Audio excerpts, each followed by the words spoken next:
All right, Steve Palladino from Palladino Power Project, bringing you part five in the series of training load metrics videos. This time we're going to get just review specifically um, some individuals' uh, training load metrics. In this case, it's Nicole Lane, and this is a build up or training period over the last 6 months leading to the Olympic trials, which is in 2 days from now. So let's go over some of the the training load for a Olympic trials marathon competitor. Um, so uh, Nicole qualified for the Olympic trials at Chicago Marathon. That's this particular spike right here. Notice the blue diamonds. The blue diamonds are races, mostly B races, but this was an A race.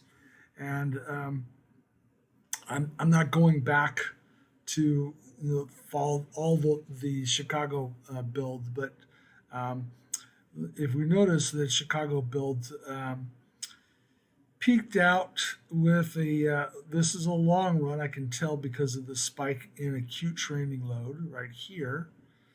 Uh, Peaked out with a long run, um, and looks like it's about 10 days or so, 2 weeks before the marathon. It's about 2 weeks before the marathon. And her chronic training load was 161 there. Um, then we started a taper. So you can see we started cutting back on training load, and so the acute training load starts to fall. And once the acute training load starts getting lower than the chronic training load, then TSB starts coming positive, and the ramp rate starts to drop. It starts to drop down towards zero. Um, and so Nicole ran this. She ran 242, qualified for the Olympic trials. Following that point in time, we're going to do a recovery, and a recovery that, as you can see here, lasted from mid October to about mid November. This is a race um, that was done to run and help out the club team.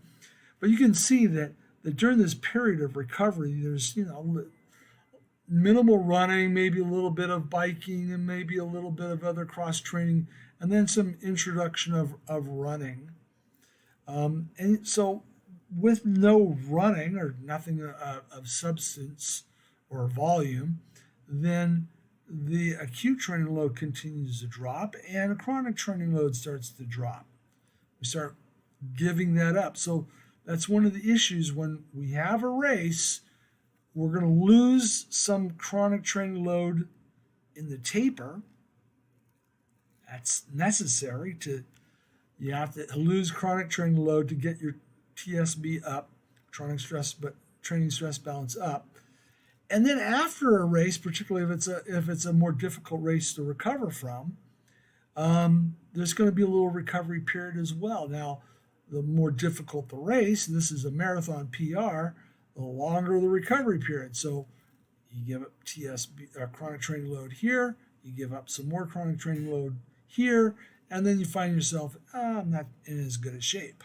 So it means that we have to start building all over again. So this is still a little bit of recovery period in here. You can sort of see um, uh, helping the team out here with a race, and then a little bit more recovery, and then it's finally okay. I think this is Club Nationals. Finally, it's getting around to let's start building for the Olympic trials.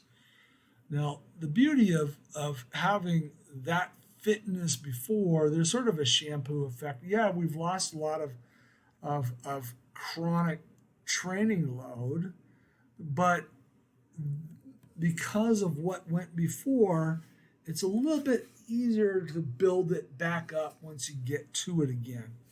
And so here we, right about here, you can see that we start trending upwards in terms of our CTL ramp rate. That's the green line down below. And there we have the build. And right here, that was her last long run a couple weeks before um, the, um, the Olympic trials. Um, she managed to reach about the same chronic training load she did before Chicago. So in terms of total training load, she managed to scrub that back up to about the same thing. Along the way, she had her second fastest 10K ever right here. Unfortunately, power meter was not charged, and we have no power for that. And she had a PR half marathon here. Both of them very, very outstanding races. And you can see that, I mentioned this in previous videos, these are B races. How do you tell they're B race? They're positive TSB, positive 12 here. If you look up here, there's the value.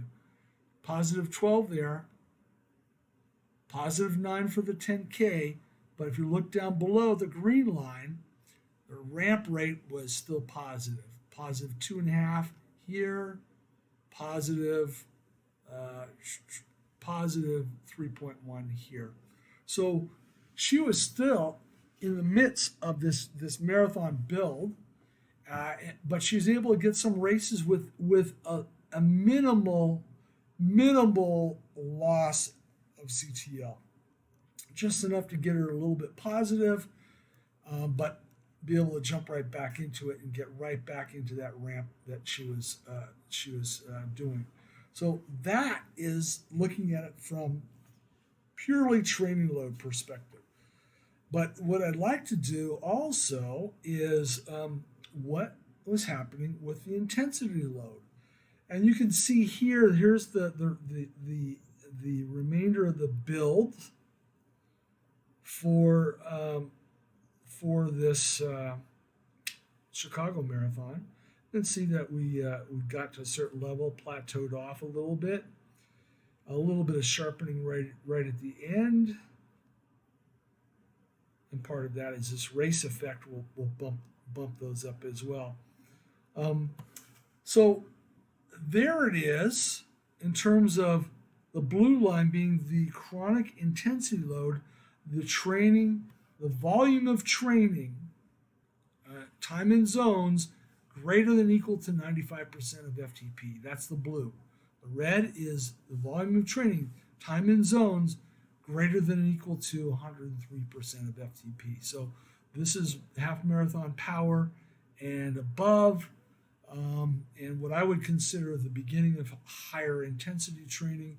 And the red is true higher intensity training as you get above 90% of VO2 max in most cases at this level, and above 10K pace or 10K power for Nicole. So if you look there, that's through Chicago, but now look, she was actually able to get a even more intensity load. So while overall training load got back to the same level, her intensity load bounced up a little bit higher. So I think she did a better quality work through this consistent period, this nice ramp that lasted a good couple of months.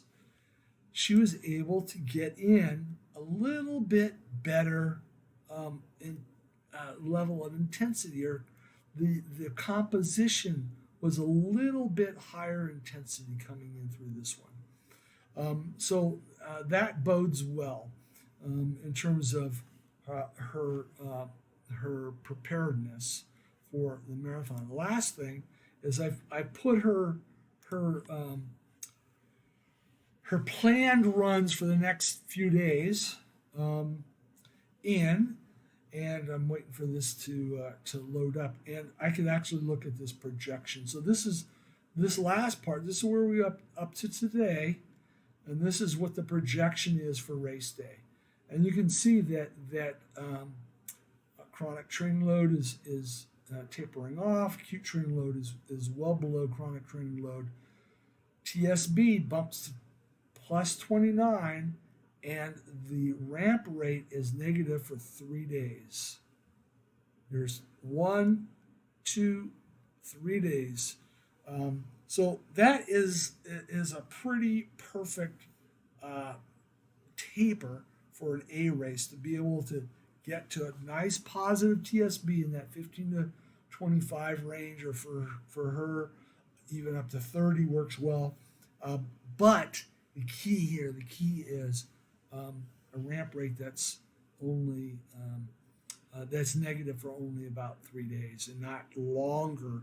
We don't want to have a long period of negative ramp rate leading into an A race taper. So there you have it. There's a little look at Olympic trials qualifier Nicole Lane, and what the training looks like going in to the last couple of days prior to the trials. Thank you for watching. Talk to you next time.